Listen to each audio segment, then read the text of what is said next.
Is the Eucharist really the body and blood of Jesus? The words of institution at the Last Supper, "This is my body, this is my blood," have been cause for much debate over the centuries. Catholics say that Jesus literally changed bread and wine into his body and blood. Some Protestants say he intended the bread and wine to be only a symbol.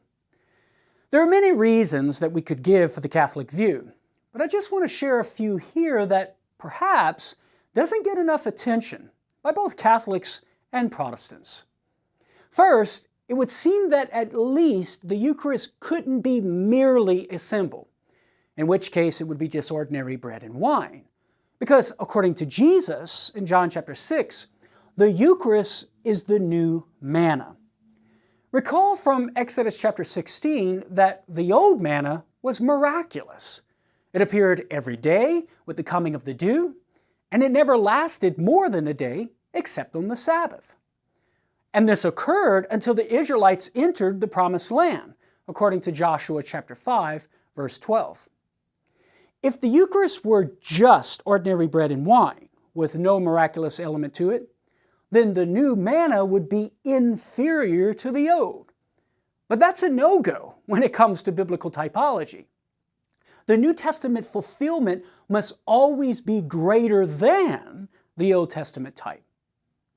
Second, the typological precursor of the Last Supper demands real and substantial blood.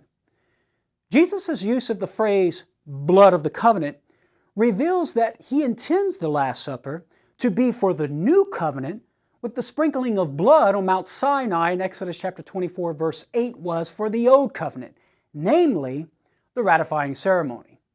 If real blood was used for the ratifying ceremony of the old covenant, then how much more need there be real blood for the ratifying ceremony of the new covenant, which is the Last Supper? Jesus didn't intend his apostles to interpret his command to eat his body and drink his blood as a metaphor. He intended it to be taken literally. They were to consume the new manna, the new blood of the covenant, which is his body and blood. If you want to learn more about this topic and others like it, visit our website at Catholic.com. Also, visit CatholicAnswersSpeakers.com to learn how you can bring me out to speak at your event. For Catholic Answers, I'm Karlo. Thanks for watching.